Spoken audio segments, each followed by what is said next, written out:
Hugues, encore un sujet fort délicat. Les mesures contre les étrangers et le tribunal de l'immigration.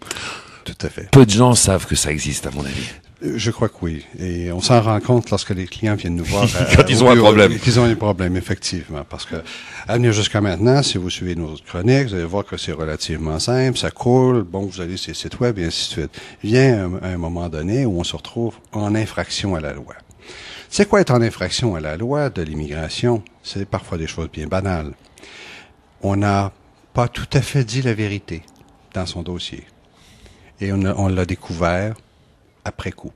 À ce moment-là, l'immigration a la possibilité de renverser toutes les décisions qui ont été prises. Pour un petit mensonge qu'on a dit. Il faut que ce soit un mensonge sur un fait important. Ah, d'accord. Comme un diplôme, par exemple. Alors, si on est venu à titre de travailleur qualifié et qu'on a invoqué un diplôme, par exemple universitaire, et que le diplôme n'a jamais existé, d'accord, ou qu'on l'a obtenu sur le marché noir, fabriqué à la va-vite, à la va-vite ou autrement, et qu'on s'en rend compte soit au moment de la demande, ou soit on s'en rend compte par la suite, on est sujet à des mesures, donc des infractions.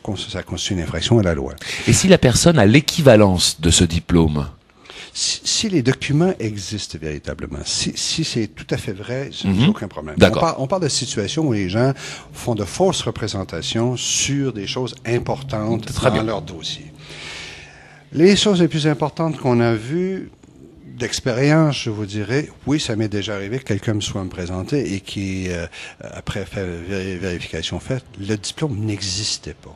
Il avait été acheté. Alors, on ne peut pas déposer un dossier. Et si la personne avait déposé un dossier, ce serait su parce que des vérifications sont faites auprès des institutions pour s'assurer que le diplôme a bel et bien été émis. Vous êtes en train de nous dire que quand on reçoit un dossier d'immigration au Canada, les gens vont inspecter, ils vont appeler, ils vont communiquer avec l'école ou avec je ne sais pas trop quel organisme pour vérifier que le diplôme est bien bon. Ça va jusque-là, oui. D'accord. Donc tous les falsificateurs en herbe peuvent rester chez eux. Exactement. Arrive aussi la situation, et ça arrive chez vous, je dis en France, souvent, des gens se présentent et disent, oui, j'ai commis une petite infraction, mais au hasard d'une élection présidentielle, mon dossier a été effacé. Le Canada ne reconnaît pas le pardon présidentiel rendu par les autorités françaises. Le Canada n'effacera pas. N'efface pas. Pour que le Canada efface, il faut que la demande de pardon soit une démarche personnelle et non pas une démarche générale. Il faut qu'il y ait eu une analyse très précise qui soit faite du dossier de la personne et qu'elle fasse l'objet d'un pardon officiellement, soit de l'autorité exécutive du gouvernement ou autre, ou soit que la loi le prévoit expressément. Il y a certaines dispositions du Code pénal français qui prévoient notamment qu'après un certain nombre d'années, donc les crimes qui ont pu être commis cessent d'exister, disparaissent. À ce moment-là, c'est par application de la loi, on peut faire une demande et ça ne nous pose pas de problème. Il faudra toutefois les dénoncer, parce que si ce n'est pas dénoncé, à ce moment-là, ça devient une fausse représentation sur un fait important. Alors, c'est pas parce qu'on a eu un pardon qu'on doit fermer les yeux. C'est pardonné, je n'en parle plus. Au contraire, j'ai été pardonné, parfait, on l'indique et on prouve que ça a été pardonné. Si on ne fait pas ça, ça devient une fausse représentation, en plus du fait de pouvoir constituer un motif d'interdiction de territoire. Comme motif d'interdiction de territoire, il n'est pas inutile de mentionner ce qui se fait le plus fréquemment ou ce qui arrive le plus fréquemment, c'est la situation de la personne qui a, à un certain soir, arrosé sa soirée un peu trop et qui a pris le volant par la suite, s'est fait arrêter par les autorités, conduite avec faculté affaiblie.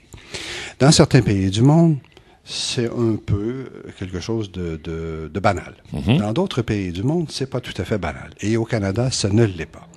Une infraction de ce type-là au Canada constitue une infraction criminelle qui emporte une peine de 5 ans d'emprisonnement. En plus de la suspension du permis de conduire également. On ne rit pas avec la boisson ici. Hein? Non. Même si ça fait rire. Et autre conséquence administrative pour les étrangers. Et c'est là que ça touche les gens avec qui on parle aujourd'hui, c'est que l'étranger n'a pas de droit de demeurer sur le territoire tant qu'il n'a pas un statut de résident permanent ou de citoyen. Puis il y a une nuance à faire là. Je ne rentre pas là-dedans. L'étranger, c'est-à-dire celui qui est en situation de soit de visiteur, soit de permis d'études, soit de permis de travail, il est considéré comme un simple étranger encore. La commission d'une infraction de ce type-là, donc conduite avec faculté affaiblie, lorsqu'on est trouvé coupable, emporte automatiquement une interdiction de territoire à vie du Canada. C'est l'expulsion pure et simple. Okay? Et il n'y a pas moyen de tenter de revenir par en arrière après avoir épongé et effacé son affaire. C'est un refus systématique du territoire canadien. Alors, si on était en amour avec quelqu'un, qu'on avait été parrainé de l'intérieur du Canada, parce que c'est possible, et qu'entre-temps, on arrose un peu trop une soirée, faculté affaiblie, et ainsi de suite, à ce moment-là, c'est un billet aller uniquement. Bye bye le grand amour. Il va se faire à distance. Ailleurs. Il se fait à distance. D'accord. D'accord. Alors, c'est donc très important de comprendre qu'il y a des sanctions à l'égard des étrangers. Maintenant, il peut y arriver des sanctions qui arrive non pas à l'étranger, mais au résident permanent, celui qui a un statut un peu meilleur, mais qui n'est pas encore citoyen. À ce moment-là, s'il est reconnu coupable de plusieurs infractions, de 2 ou plus, parce que la première infraction, on lui fait un petit cadeau. D'accord. Mais s'il y en a une deuxième, ça passe pas. À ce moment-là, il va être cité à une enquête devant le tribunal de l'immigration, la section immigration de la Commission d'immigration du statut de réfugié, est là pour décider s'il doit faire l'objet d'une mesure de renvoi ou non du Canada. Et généralement, dans une infraction, prenons la faculté affaiblie, qu'il y en a eu une deuxième, à ce moment-là, le décideur n'a pas eu le choix, la loi l'oblige à prendre une mesure d'expulsion du Canada. C'est terrible. C'est assez terrible. Heureusement qu'on est bien organisé avec les opérations Nez Rouge quand même au Québec, qu'il y a des gens qui peuvent nous ramener quand on est sous, qui ramènent nos véhicules. Tout à fait. Sinon, tout le monde serait rentré en France. ou ailleurs. Mais il arrive malheureusement trop souvent que les gens viennent nous voir parce qu'ils ont été dans une situation comme celle. Vous prenez un coup, prenez non pas votre voiture, appelez Nez Rouge, effectivement. Voilà. Vous vous arrêtez sur le bord de la route parce que vous avez pris un petit coup puis vous êtes somnolent un petit peu. Au lieu de vous mettre derrière votre volant, mettez-vous donc sur le siège arrière. Ça va éviter une infraction de conduite alors qu'on était en contrôle du véhicule. Exactement. J'ai vu quelqu'un se faire arrêter par la police. Il était sous, il ne conduisait pas son véhicule et il s'était juste installé dans le véhicule parce qu'il avait oublié les clés de sa maison. Eh bien, ils l'ont embarqué. Tout à fait. Tout à fait. Il aurait dû se mettre à l'arrière, lui aussi, comme vous dites. C'est des situations comme celle-là dont il faut se prévenir. Il existe aussi toutes les décisions qui sont prises par Immigration Québec ou Immigration Canada, partout à travers le monde, peuvent faire l'objet d'une révision judiciaire dans la majorité des cas devant les tribunaux du Canada.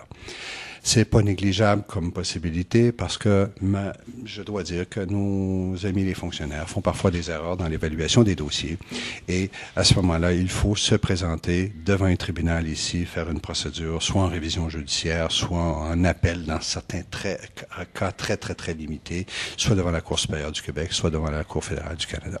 D'accord. Mais on vous remercie pour toute cette information. Ça fait un petit peu peur quand même. On va faire attention avant de prendre l'apéro avec nos amis.